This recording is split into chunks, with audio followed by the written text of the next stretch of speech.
Bonsoir à tous, merci de nous être fidèles chaque soir. Je vous propose de découvrir tout de suite les titres qui seront développés dans ce journal. La promesse de lendemain souriant, la reprise de l'activité se confirme à Monaco. Le long week-end de Pâques a redonné le sourire aux professionnels et c'est dans ce contexte positif que s'est tenue hier la réunion de l'Observatoire du commerce. Nous serons avec le président de l'Union des commerçants et artisans, Alexandre Pasta. L'eau sera également le fil conducteur d'une large partie de cette édition, avec tout d'abord la réunion à Monaco du comité directeur de la GEBCO, qui est la carte bathymétrique des océans, initiée par le prince Albert Ier en 1903. Nous recevrons ensuite le directeur scientifique de la Fondation Prince Albert II, Philippe Mondielli, est l'auteur d'un livre intitulé « Monaco au fil de l'eau ». Il donne une conférence ce soir et nous révélera que la principauté compte de nombreuses précieuses sources cachées et que l'histoire du pays est intimement liée à l'eau. Mais débutons ce journal avec ces images, l'entrée officielle au gouvernement de Christophe Robineau. Il a pris part aujourd'hui à son premier conseil de gouvernement au ministère d'État, succédant ainsi à Didier Gamerdinger au poste de conseiller de gouvernement pour les affaires sociales et la santé. L'Observatoire du commerce s'est réuni hier. L'objectif était de dresser un état des lieux du commerce et de la restauration, alors que l'heure semble bien être à la reprise. Cette réunion a en effet permis de confirmer une belle progression depuis le début d'année. Les explications de Vanessa Dessy sur des images d'Orazio Gaggino. Il s'agit de présenter une synthèse des résultats du commerce de détail monégasque en termes de PIB, de chiffre d'affaires, de salariés et d'établissements. L'Observatoire du commerce réunissait tous les acteurs concernés afin de faire un point sur la situation actuelle en principauté. La tendance est clairement positive. Le week-end Pâques de la vie de tous s'est très bien passé. Cette conjonction vacances scolaires, finale du tennis et puis de belles conditions météorologiques et en effet un long week-end conduisent tout le monde à envisager le reste du printemps et le début de l'été avec beaucoup d'optimisme. Je rappelle que nous avons aussi cette année 3 grands prix à partir de la fin avril. Les croisières qui ont repris également avec une animation plus soutenue à Monaco-Ville.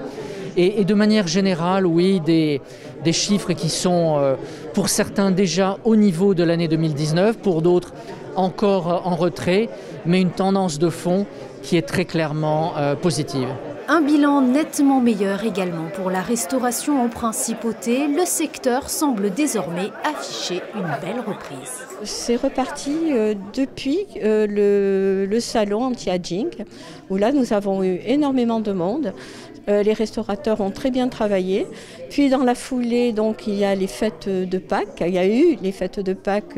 Là aussi, ça a créé une dynamique. Et puis maintenant, c'est parti avec les beaux jours. Je pense que ça va redémarrer. Il y a beaucoup de choses à faire. Et moi, mon souhait, c'est vraiment de la mettre en valeur, cette restauration. Parce qu'il n'y a pas que la restauration de la SBM. Il y a énormément de petits restaurants traditionnels qui sont bien, qui font de belles choses. L'occasion pour le gouvernement princier de présenter des nouvelles campagnes de promotion pour le tourisme de loisirs et le tourisme d'affaires. Et parmi les intervenants de cette réunion de l'Observatoire du commerce, il y avait aussi le président de l'Union des commerçants et artisans. Il est la voix des commerçants et fait l'interface avec le gouvernement. Bonsoir Alexandre Pasta. Bonsoir Patricia, bonsoir à tout le monde. Petit bilan d'étape peut-être avant d'évoquer cet observatoire du commerce. Le long week-end de Pâques a-t-il marqué cette reprise tant attendue? Je crois qu'il faut être optimiste. Oui, le week-end de Pâques a été positif. On a eu une affluence, on va dire, quasiment normale par rapport à l'année 2019. Beaucoup de gens sont venus évidemment de toute l'Europe. On a eu en grande partie des Français, on a eu beaucoup de Grecs, qui est une nouvelle clientèle monégasque, on a eu pas mal de Suisses, donc on peut dire que c'était très optimiste et espérons que ça va continuer. Et est-ce que le retour des escales des bateaux de croisière depuis quelques semaines a eu des répercussions positives, significatives ? Les escales des croisières, bien entendu, c'est toujours un point important pour la principauté. Ce n'est pas essentiel en termes de quantité, en nombre de touristes, mais bien entendu, c'est positif. Ça prouve que l'économie repart, ça prouve que les gens rebougent, et ça, c'est essentiel, ne serait-ce que pour le moral des gens à Monaco. Venons-en à la réunion donc hier de l'Observatoire du commerce. On l'a vu dans le reportage de Vanessa Dessy, l'heure est désormais à l'optimisme résolu. Alors c'est vrai qu'on a une nouvelle clientèle, plus renforcée. On a une clientèle vraiment d'Européens qui se renforce en principauté. Tous les pays asiatiques, et vous le comprendrez facilement, ne peuvent toujours pas venir, ne peuvent toujours pas se déplacer facilement. Donc on a une nouvelle clientèle qui retrouve notre pays, qui reviennent voir un petit peu près de chez eux ce qui se passe, et c'est très bien pour Monaco. Est-ce que le conflit ukrainien, avec notamment les répercussions sur la clientèle russe, cela peut poser problème à terme ? Bien entendu, la clientèle russe et la clientèle ukrainienne, ce sont historiquement, depuis maintenant de nombreuses années, de très bons clients. Pour l'instant, c'est encore un petit peu tôt pour se prononcer. Il faut attendre encore, je pense, 1 ou 2 mois pour pouvoir vraiment voir les répercussions que ça aura pour notre pays. Alors, on n'a pas choisi le cadre de cet entretien au hasard, hein, Alexandre Pasta. Nous nous trouvons sur le Rocher parce que c'est l'un des secteurs qui a été le plus sinistré. Comment se portent aujourd'hui les commerçants du Rocher et quels sont leurs espoirs pour les semaines et les mois à venir ? Alors effectivement, le Rocher a beaucoup souffert, hein, tout le monde le sait. C'est un endroit éminemment touristique. Aujourd'hui, c'est optimiste, il y a du monde, les chiffres commencent à redevenir bons. On n'est pas encore dans les chiffres de 2019, ça en serait en chiffre d'affaires à peu près à 60% de ce que c'était en 2019. Donc c'est pas mal. Ça permet à tous nos commerçants au moins de sortir la tête de l'eau et d'avoir un espoir tout à fait positif pour la saison à venir. Ils font preuve de beaucoup de résilience, mais que demandez-vous aujourd'hui? Une aide pérenne à travers peut-être des animations? L'idée, c'est de mettre en place des initiatives qui redynamisent les quartiers? Il y a un point sur lequel je veux absolument insister, ça a été la mise en place de l'application Carlo. Carlo a permis de faire un donnant-donnant auprès des commerçants et des gens du pays. Je crois que cette application va continuer. On a bien demandé au gouvernement de continuer ces aides par Carlo. Et bien entendu, les animations, ça c'est essentiel. Mais vous savez, au-delà des animations, le simple mouvement et le simple retour des gens, des touristes, ça fera du bien et là est l'essentiel. Une dernière question, vous étiez hier aux côtés des restaurateurs, hein, commerçants et restaurants de concert. Quels sont les commerces qui tirent le mieux leur épingle du jeu malgré la situation difficile des derniers mois ? Les 2 dernières années, ça a été des commerces de proximité. Ça c'est clair, hein, tout ce qui a été alimentaire, tout ça, ça en est très bien sorti. Les commerces, on va dire, de biens moins utiles, ils ont souffert, c'est clair et net. Et les magasins de souvenirs, là évidemment aussi souffert. Mais écoutez, voilà, on va rester positif. Les choses vont repartir, vont se remettre en place. Tout a l'air de redevenir à la normale. Espérons que ça tienne.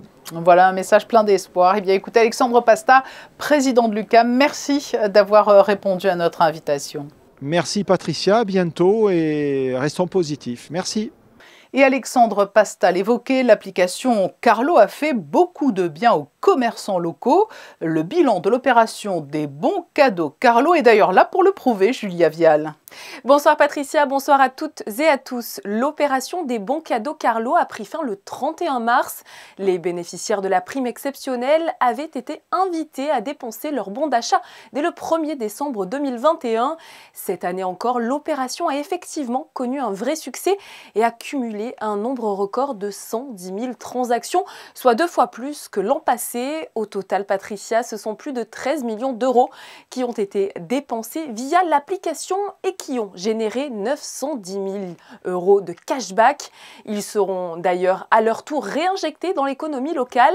Ainsi, dans l'objectif de poursuivre l'action publique en faveur de la consommation locale, le gouvernement, à travers le fonds Rouge et Blanc, a décidé de continuer à prendre en charge les frais de plateforme habituels imputés aux commerces et restaurants jusqu'au 30 juin prochain.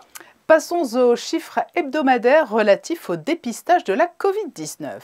Eh bien, entre le 11 et le 17 avril, 2638 tests PCR et antigéniques ont été réalisés sur des patients résidents et non résidents. Le taux de positivité des tests pratiqués était de 17,25%. Concernant le taux d'incidence, soit, vous le savez, le nombre de personnes positives ramenées sur une base de 100 000 personnes, il était de 662 contre 808 la semaine dernière, Patricia. Et puis la remise du prix de la meilleure carte d'identité ou permis de résident pour la région Europe, Moyen-Orient et Afrique a eu lieu aujourd'hui. Et c'est Monaco qui a été récompensé, Julia. En effet, Patricia, ce prix récompense l'excellence en matière de sécurité, d'infrastructure et de mise en œuvre d'un système de passeport, de carte d'identité ou de carte de sécurité par un gouvernement. Pour l'édition 2021, la Principauté est récompensée pour sa nouvelle carte d'identité et sa nouvelle carte de séjour monégasque. Je vous propose d'ailleurs d'écouter la réaction de Frédéric Genta, délégué interministériel chargé de la transition numérique. Il est au micro de Vanessa Dessy sur les images de Lionel Bernardi. On est d'abord très fiers que notre identité, notre carte de résident, soit considérée parmi les meilleures, si ce n'est la meilleure au monde, en termes de sécurité, en termes d'usage numérique.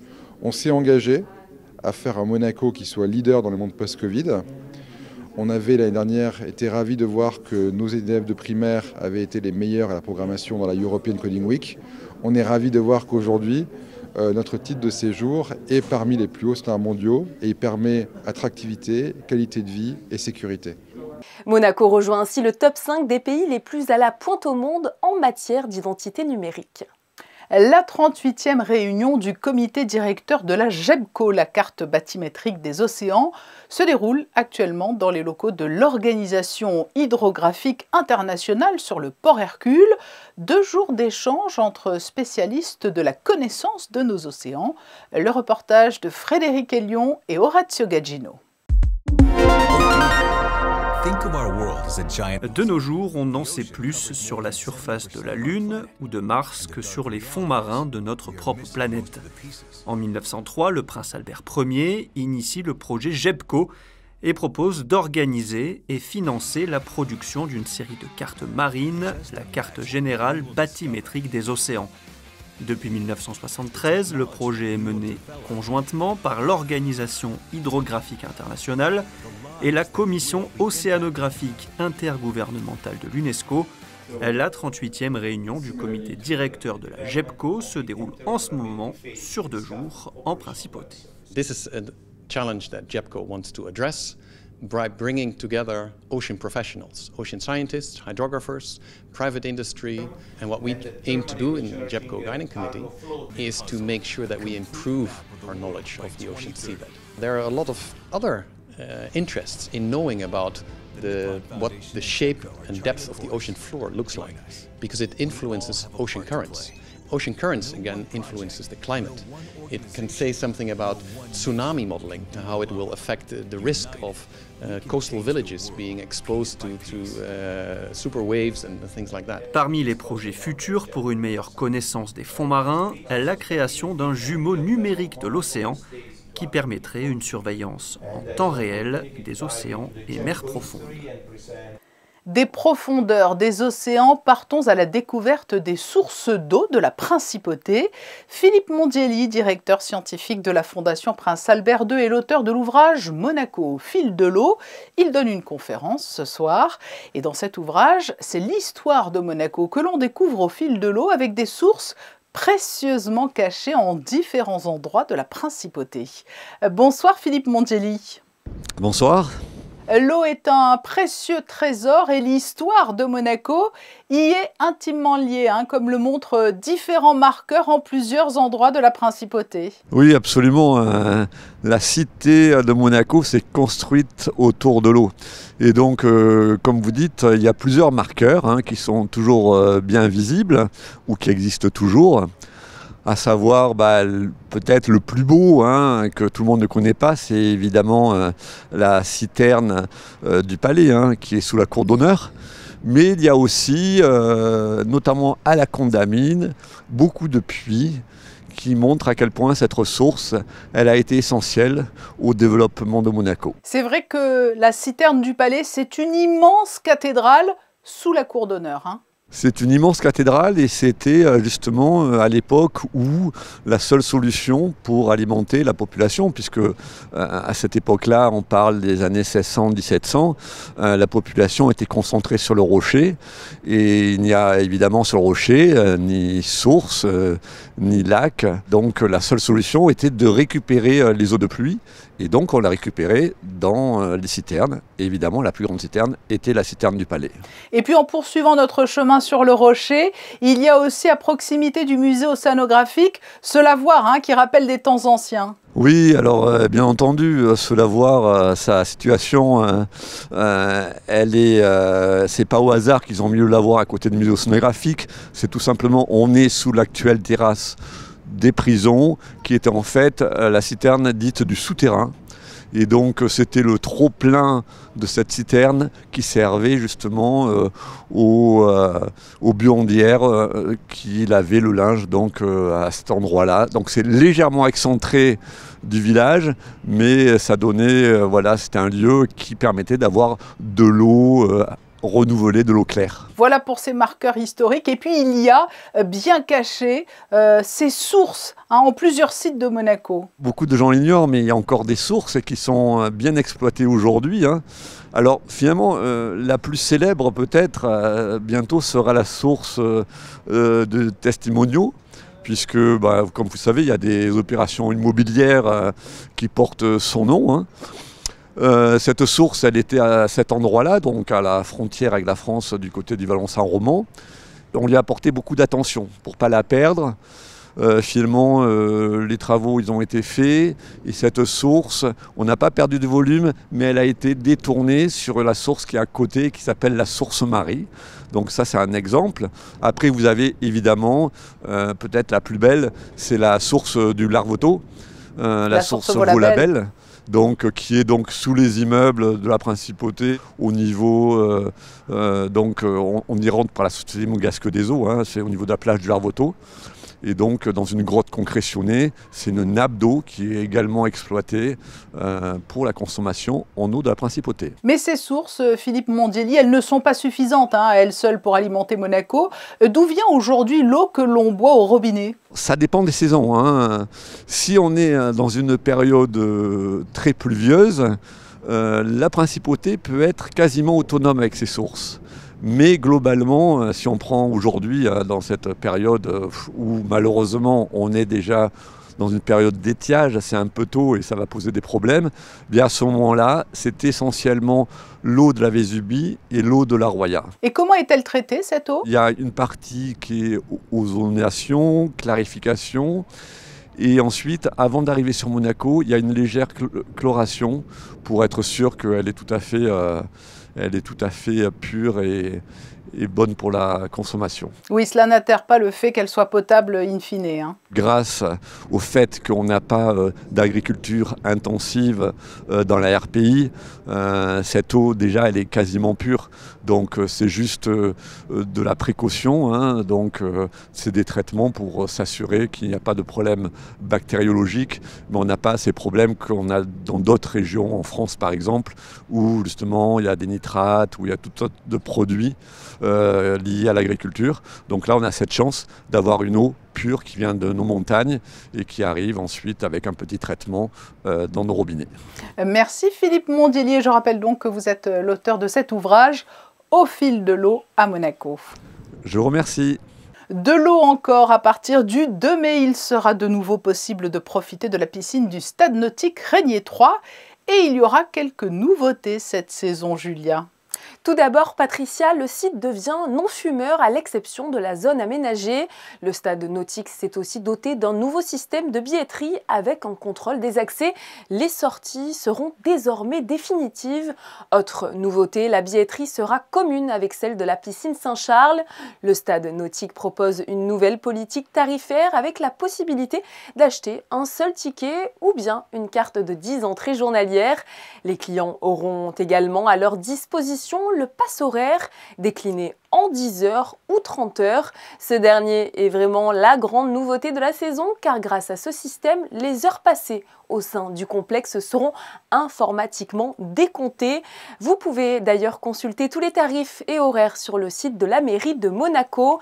Il vous sera évidemment, Patricia, toujours possible de profiter de toutes les activités et leçons proposées par le complexe aquatique tels que la natation, l'aquagym ou encore l'aquabike. Avis aux étudiants ou futurs étudiants, ils peuvent désormais faire une demande de bourse d'études en ligne, Julia. Pour bénéficier d'une bourse d'études ou de promotion sociale, les demandeurs devront remplir l'une des conditions suivantes: être monégasque, conjoint ou étranger dépendant d'une personne de nationalité monégasque, enfant de fonctionnaires, agent de l'État, être résident depuis au moins 10 ans en principauté de Monaco, être âgé de moins de 26 ans pour les bourses d'études ou être âgé de moins de 50 ans pour les bourses de promotion sociale.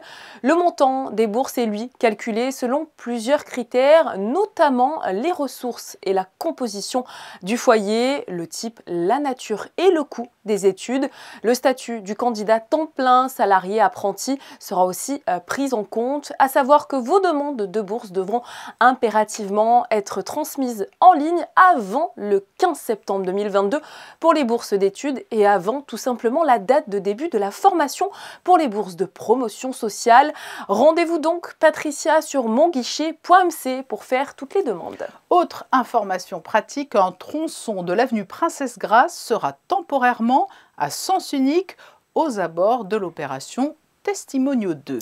Oui, le chantier Testimonio 2 continue d'avancer à rythme soutenu et afin de permettre une progression optimale des travaux, le tronçon de route compris entre le rond-point du Sporting Monte-Carlo et le rond-point devant l'hôtel du Monte-Carlo Bay sera mis en sens unique du lundi 25 avril au vendredi 24 juin.